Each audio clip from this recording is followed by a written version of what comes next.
रात के ठीक 3:30 बजे का समय था और राजन, जो फिल्मों का इतना बड़ा दीवाना था, इस वक्त बिस्तर पर लेटे लेटे बार बार करवट बदल रहा था, क्योंकि सुबह रिलीज होने वाली धुरंधर फिल्म को लेकर उसका उत्साह इतना ज्यादा बढ़ चुका था कि उसकी आंखों में नींद नाम की कोई चीज बची ही नहीं थी। जबकि उसकी शादी को अभी कुछ ही महीने हुए थे और उसकी पत्नी, जो इस समय गर्भवती थी, गहरी नींद में सो रही थी।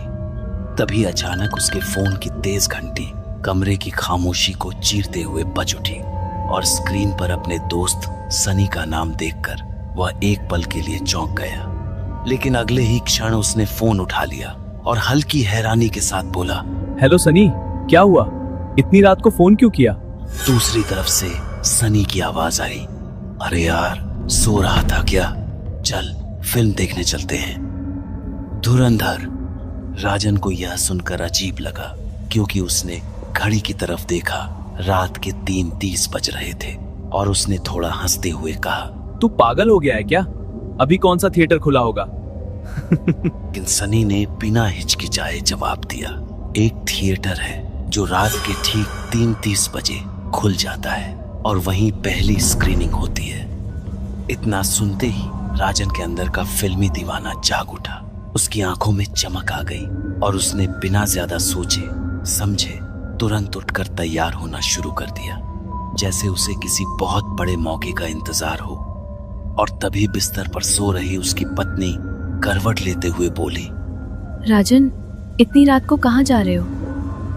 राजन ने जल्दी जल्दी कपड़े पहनते हुए जवाब दिया, धुरंधर फिल्म देखने जा रहा हूँ। उसकी पत्नी तुरंत उठकर बैठ गई और गुस्से में बोली, क्या तुम पागल हो गए हो? रात के 3 बजे कौन सा थिएटर खुला होता है? कहीं नहीं जाओगे तुम? लेकिन राजन, जो अब पूरी तरह अपने उत्साह में डूब चुका था, मुस्कुराते हुए बोला, अरे यार, सनी भी जा रहा है। तुम फालतू टेंशन मत लो, बस 3 घंटे में वापस आ जाऊंगा, तुम आराम से सो जाओ। इतना कहकर वह जल्दी जल्दी घर से निकल गया और इसी जल्दबाजी में वह अपना फोन भी घर पर ही छोड़ गया, जिससे उसे खुद भी ध्यान नहीं रहा। राजन को गए अभी कुछ ही मिनट हुए थे कि तभी उसका फोन फिर से बजने लगा और उसकी पत्नी ने अनमने मन से फोन उठाया तो देखा कि कॉल पंडित जी का है, जो राजन के पुराने दोस्त थे। उसने कॉल रिसीव करते हुए कहा, हेलो, राजन तो घर पर नहीं है, आप बताइए पंडित जी, क्या हुआ? दूसरी तरफ से कुछ पल के लिए सन्नाटा छा गया और फिर पंडित की भारी कांपती हुई आवाज आई, राजन आ जाए तो उससे कह देना सनी अब इस दुनिया में नहीं रहा। फोन करते ही राजन की पत्नी के हाथ कांपने लगे।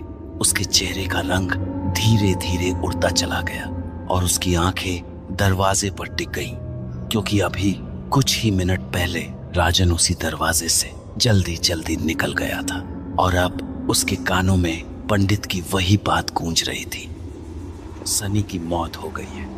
और इस एक वाक्य ने उसके मन में ऐसा डर पैदा कर दिया था कि वो समझ ही नहीं पा रही थी कि अभी जो कुछ हुआ वो सच था या कोई बहुत बड़ा धोखा।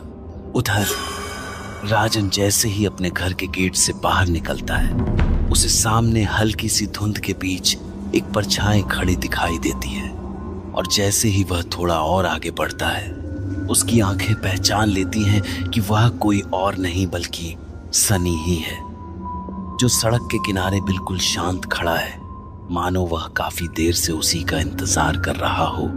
और उसके चेहरे पर एक अजीब सी मुस्कान है जो सामान्य नहीं लगती, लेकिन राजन अपने उत्साह में इतना डूबा हुआ होता है कि वह उस अजीबियत को नजरअंदाज कर देता है और हंसते हुए उसके पास पहुंचकर कहता है, अरे यार, तू तो यहाँ पहले से ही खड़ा है, मैंने सोचा था मैं ही जल्दी पहुंचूंगा, मैं इंतजार कर रहा था। उसकी आवाज में एक अजीब सी ठंडक होती है, लेकिन राजन इसे मजाक समझकर हंस देता है और दोनों साथ साथ चलने लगते हैं। और चलते चलते राजन पूछता है, वैसे भाई, ये कौन सा थिएटर है जो रात के 3:30 बजे खुल जाता है? जिस पर सनी हल्की सी मुस्कान के साथ, जो सबको नहीं दिखता वही असली होता है। राजन को उसकी बात थोड़ी अजीब लगती है, लेकिन वह फिर भी कुछ नहीं कहता और दोनों आगे बढ़ते रहते हैं।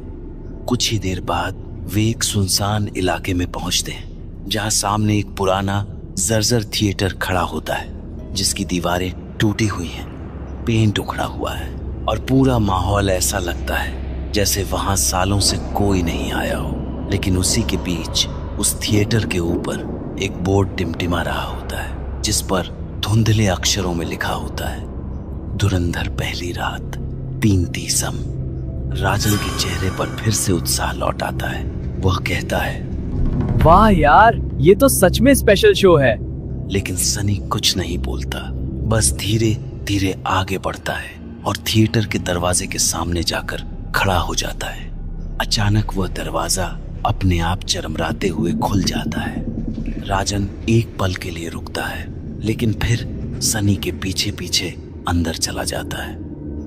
अंदर का हॉल बहुत बड़ा होता है, लेकिन इस बार वह पूरी तरह खाली नहीं होता, बल्कि कुछ लोग अलग अलग सीटों पर चुपचाप बैठे होते हैं, जिनके चेहरे साफ दिखाई नहीं दे रहे होते और उनकी आंखें सीधे स्क्रीन पर टिकी होती हैं, मानो वे किसी चीज का बेसब्री से इंतजार कर रहे हो। कम लोग हैं, अच्छा है। दोनों जाकर बीच की सीटों पर बैठ जाते हैं।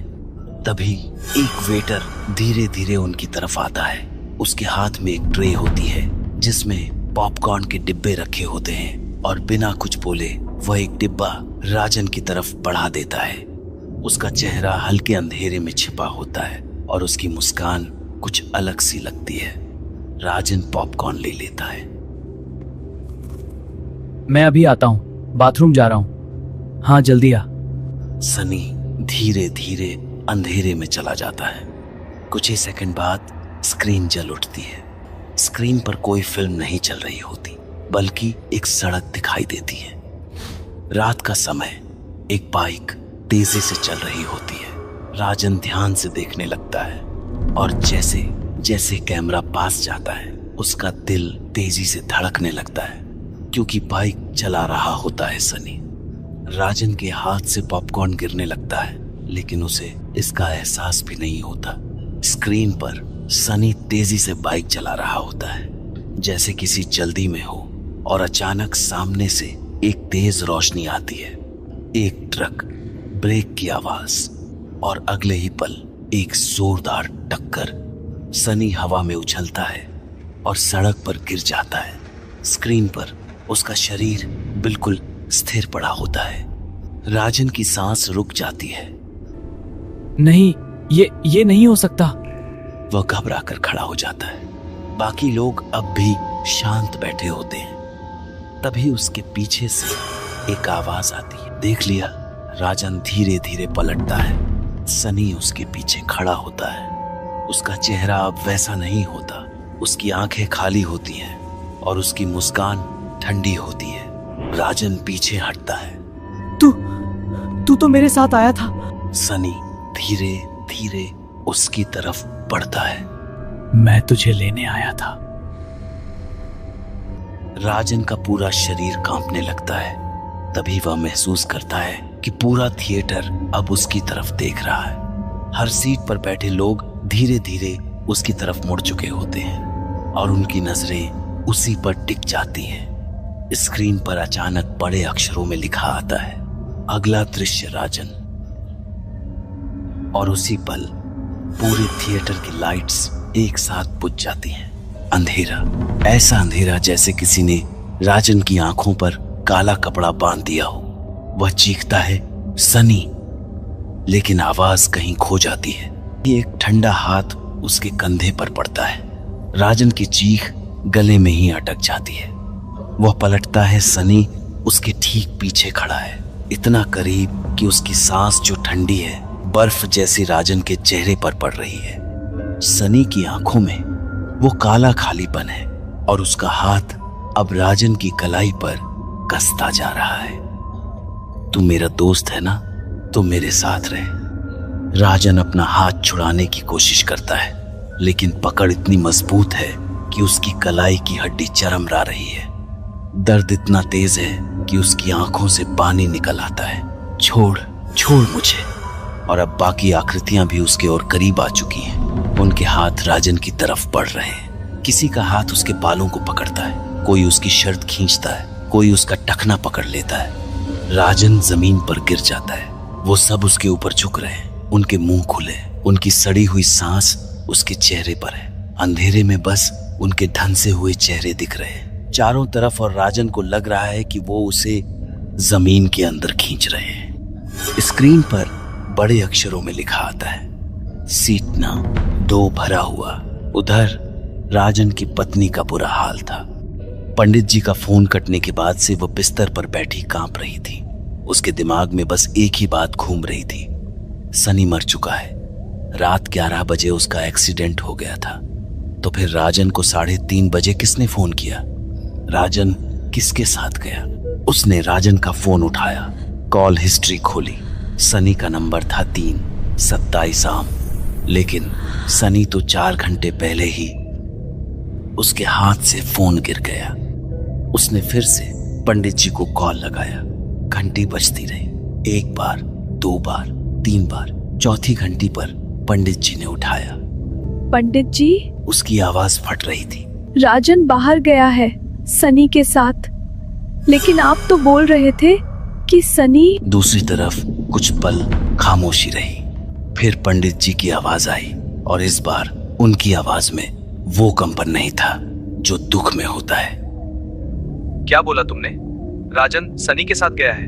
हाँ, वो बोल रहा था कि कोई थिएटर है, रात को खुलता है। पंडित जी, ये क्या हो रहा है?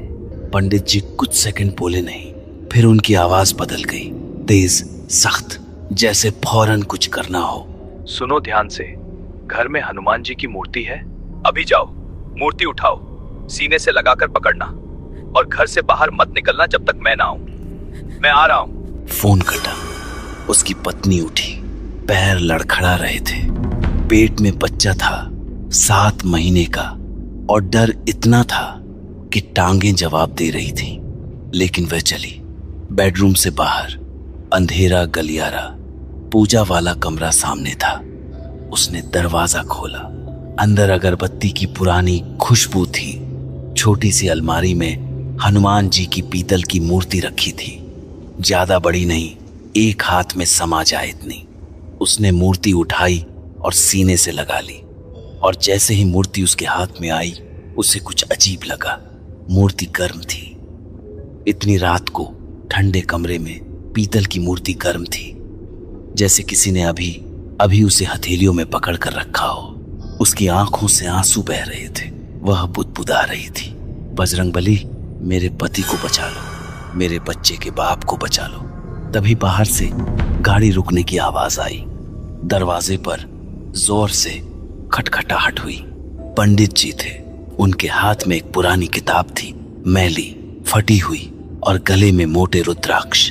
उनकी आंखें लाल थीं, जैसे रोकर आए हों, लेकिन चेहरे पर एक अजीब सी सखत्ती थी। मूर्ति है? उसकी पत्नी ने सीने से लगी मूर्ति दिखाई। पंडित जी ने एक नजर मूर्ति पर डाली, फिर बोले, चलो गाड़ी में, अभी। कहाँ? जहाँ राजन गया है वहाँ। मुझे अंदाजा है कौन सी जगह है। ये इलाके में एक पुराना थिएटर है, चंद्रलोक। 30 साल पहले वहाँ आग लगी थी, 17 लोग मरे थे, तब से वो जगह बंद है। गाड़ी चल पड़ी। रात के 4 बजने वाले थे। सड़कें खाली थी। पंडित जी गाड़ी चला रहे थे, और उनके होंठ लगातार कुछ बुदबुदा रहे थे, हनुमान चालीसा की पंक्तियां। राजन की पत्नी पिछली सीट पर बैठी थी, मूर्ति सीने से लगी हुई, आंखें बंद, होंठ कांप रहे थे। थिएटर के अंदर राजन अब चीख भी नहीं पा रहा था। वो आकृतियां उसे घसीटकर स्क्रीन की तरफ ले जा रही थी।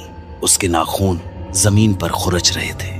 उसकी उंगलियों से खून निकल रहा था, लेकिन पकड़ ढीली नहीं हो रही थी। सनी उसके बिल्कुल सामने चल रहा था, पीठ राजन की तरफ, और धीरे धीरे स्क्रीन के पास पहुंच रहा था। स्क्रीन अब सफेद नहीं थी, उसमें एक काला गड्ढा बन रहा था, गहरा, घूमता हुआ, जैसे कोई भंवर हो, और उसमें से ठंडी हवा आ रही थी, ऐसी ठंड जो हड्डियों के अंदर तक जाती है। नहीं नहीं, मुझे मत ले जाओ। राजन रो रहा था। अब मेरी बीवी, मेरा बच्चा आने वाला है, प्लीज। सनी रुका, धीरे धीरे पलटा। उसका चेहरा अब और बदल चुका था। एक तरफ वो अभी भी सनी दिख रहा था, दूसरी तरफ चमड़ी उतर चुकी थी और हड्डी दिख रही थी। तू बोलता था ना दोस्ती में जान भी दे दूं, अब दे। और वो सब मिलकर राजन को उस काले भंवर की तरफ खींचने लगे। राजन की आंखें बंद हो रही थी, उसका शरीर ढीला पड़ रहा था। ठंड इतनी थी कि उसे अपनी उंगलियां महसूस नहीं हो रही थी। उसकी सांस धीमी पड़ रही थी और तभी बाहर से एक आवाज आई, जय हनुमान ज्ञान गुण सागर। आवाज धीमी थी लेकिन थिएटर की दीवारें कांपी।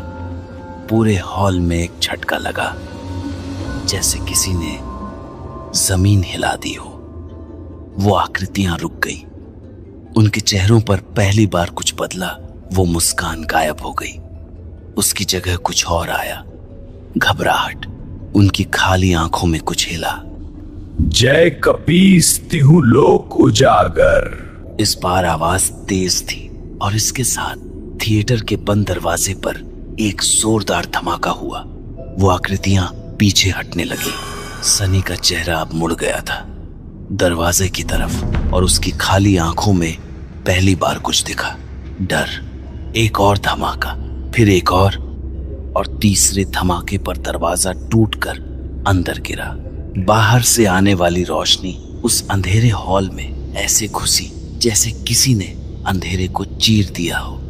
पंडित जी दरवाजे पर खड़े थे, हाथ में वो पुरानी किताब, मुंह से हनुमान चालीसा के श्लोक, और उनके ठीक पीछे राजन की पत्नी थी। सीने से हनुमान जी की मूर्ति चिपकाए, चेहरा आंसुओं से भीगा हुआ लेकिन पैर मजबूती से जमीन पर जमे हुए। और वो मूर्ति चमक रही थी, हल्की नारंगी चमक, जैसे किसी ने अंदर दिया जला दिया हो। जैसे वो चमक हॉल में फैली, आकृतियां चीखने लगी, ऐसी चीख जो इंसानी नहीं थी, जो कानों में सुइयां चुभौने जैसी थी। और वो एक एक करके पीछे हटने लगी, सीटों के पीछे, दीवारों के अंदर, अंधेरे के उन कोनों में जहां रोशनी नहीं पहुंच पा रही थी। सनी अभी भी खड़ा था, अकेला। बाकी सब भाग चुके थे लेकिन वह हिला नहीं। उसकी पकड़ राजन की कलाई पर अभी भी थी। पंडित जी ने चिल्लाकर कहा, मूर्ति आगे करो। राजन की पत्नी ने कांपते हाथों से मूर्ति आगे बढ़ाई। चमक और तेज हुई, पूरा हॉल उस नारंगी रोशनी से भर गया। सनी की पकड़ ढीली पड़ी, उसका चेहरा बदलने लगा। वो खोपड़ी, वो काली आंखें, वो सब धीरे धीरे गायब हो रहा था। और एक पल के लिए, बस एक पल के लिए, राजन को सनी का असली चेहरा दिखा। वही चेहरा जो उसका दोस्त था।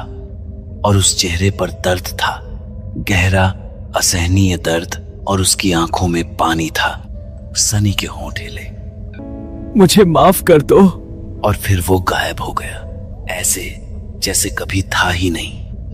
राजन जमीन पर पड़ा था, उसकी सांसें तेज चल रही थी। कलाई पर नीले निशान थे, उंगलियों के निशान जो इस बात का सबूत थे कि जो कुछ हुआ वो सपना नहीं था। उसकी पत्नी दौड़कर उसके पास आई, घुटनों के बल बैठ गई, उसे पकड़ लिया।